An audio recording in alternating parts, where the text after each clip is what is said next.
こんにちは。皆さん、いつも私のチャンネル見てくれてありがとうございます。今日の動画では私のこれからの動画ですごく重要になってくるテーマについて少し話したいと思います。今日はブラックボックスの話をします。ブラックボックスはどういうことかというと、今日の動画で話すので、ぜひ最後まで見てくれたら嬉しいです。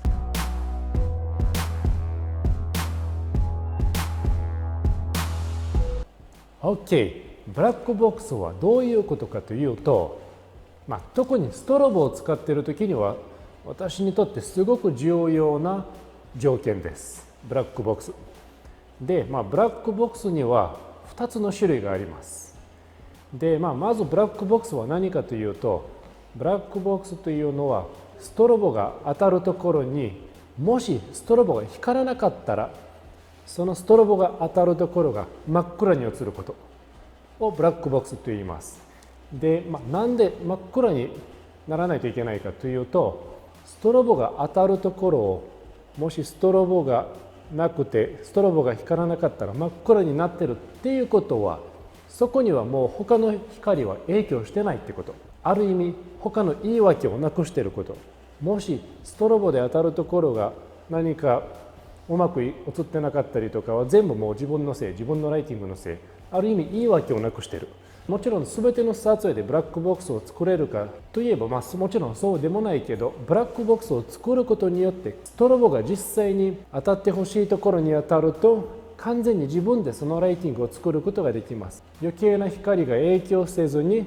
被写体をきれいに光らせることができます。で、ブラックボックスには2種類あるんですけど、まずブラックボックスの1つ目の種類。もしストロボが光らなかったら、実際に写真がシャッターを押すとこんな感じに写る写真、真っ暗ですよね。これはブラックボックスって言います。今の状況から結局ストロボを使うと、もう他に当たってる光は何もないんですよね。全部もう真っ暗なので、何が起こっても全ての光はもう自分はコントロールできるわけ。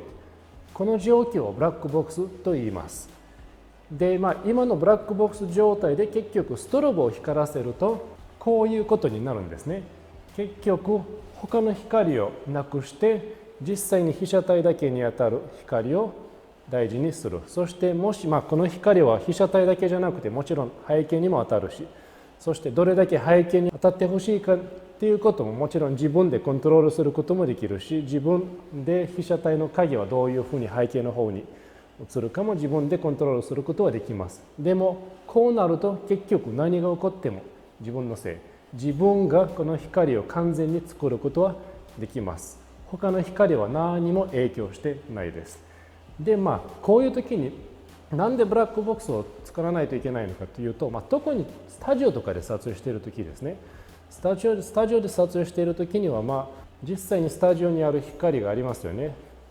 で、大体普通にある光が、部屋の光とかはちょっと暖かいので、ストロボの光と色が全然違うわけで、もし普通にブラックボックスを作ってない状態、例えばこういう感じね。この写真では完全にブラックボックスはできてない。普通に、よく見てみると背景の方に光がちょっと関わってるわけ。ちょっとなんか暖かい感じの色が映ってる。で、そこからストロボを光らせると、実際にこの背景の色がグレーになってるはずなのに、グレーではないですね。少し暖かい色が入ってます。少し暖かい色が混ざってます。だからブラックボックスはできてないですね。でも実際にここから作って完全に設定を真っ暗にした上で、この時にはストロボが光らなかったらこういうふうに真っ暗に映ってます。で、その状態からストロボを光らせるとこういう感じになってます。結構普通に後ろがグレーになってますよね。これをブラックボックスって言います。実際に特にスタジオとかで撮影している時には、暗いところで撮影している時には、昼間の光が影響してないところで撮影している時には作りたいことが多いです。夜と特に外とか夜暗いところで撮影している時もブラックボックスを作ることができます。で、昼間は日中めっちゃ太陽が強い時にブラックボックスを作ることはもちろんすごく難しいんですけど、そういう時は別に作る必要がないです。実際に光がどういうふうに影響して、そしてどういうふうに自然の光で混ざることをだんだん理解した上で、それが問題なくなります。ただ一番光が自分のストロボがどうやって当たっているかを理解できるためにブラックボックスを作るとすごく便利な技術だと思います。もう一つのブラックボックスは何かというと、2つ目のブラックボックスの種類なんですけど、これです。暗くなっているのは被写体だけです。被写体のみが真っ暗です。ということは被写体をシルエット状態にして昼間とか夕日とかそういう状態で被写体を暗くしてストロボが光らなかった時には真っ暗に映りますよね。でその真っ暗に映った状態で、後ろに背景が普通に映ってるわけ。後ろの背景が普通に映ってる感じで、結局被写体の光を自分で作りたいので、そこにまたさっきみたいに言い訳を全部なくします。被写体を真っ暗にする状態に作って、そこからストロボを光らせます。そうなるとこういうことになります。普通に被写体に光を当てることはできます。こうなるとシャッタースピードで背景をコントロールするでしょ。そしてストロボのパワーで被写体の露出をコントロールする。そういうふうに外で撮影している時には、もし被写体にブラックボックスを作れる環境ができたら、一番被写体の露出と背景の露出を分けて撮影することが可能です。そういう状態で撮影すると、自分で一番完全に被写体と背景のバランスをコントロールすることができます。ある意味一つの作品が結局ストロボが当たっているところとストロボが当たってないところのバランスで仕上がっているわけなので、だいたいいつも外とかで撮影している時にはストロボが当たってないところとストロボが当たっているところを別のものとして見てます。別々でコントロールしたいです。もう一回まとめると、ブラックボックスには2つの種類を考えています。1つの種類は完全に暗い絵に映ること。例えば中で撮影している時、スタジオで撮影している時に実際にスタジオにある光は全部なくしたい。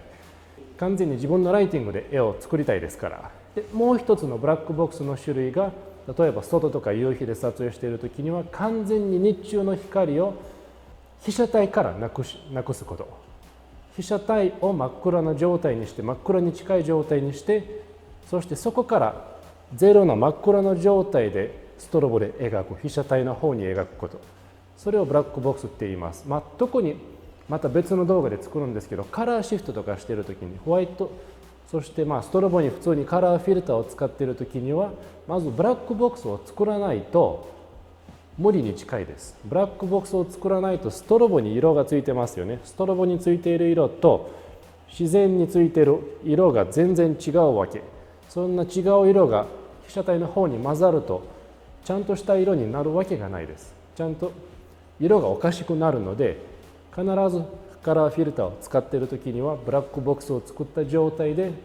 それかブラックボックスに近い状態でカラーフィルターをつけたストロボを当てることが多いです。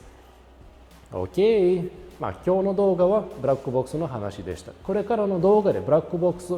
の話はすごく重要になってくるので、ちょっと動画にまとめたいと思いました。では何か少しでも役に立つポイントがあれば、ぜひ下のグッドボタンを押してくれたら嬉しいです。そしてこの動画だけじゃなくて他のいろんな動画アップしてるので、ぜひそれもチェックしてくださいね。何か質問とかがあれば、ぜひ下のコメント欄に入れてくれたら全部答えるようにしたいと思います。 OK。 また次の動画で会いましょう。バイバイ。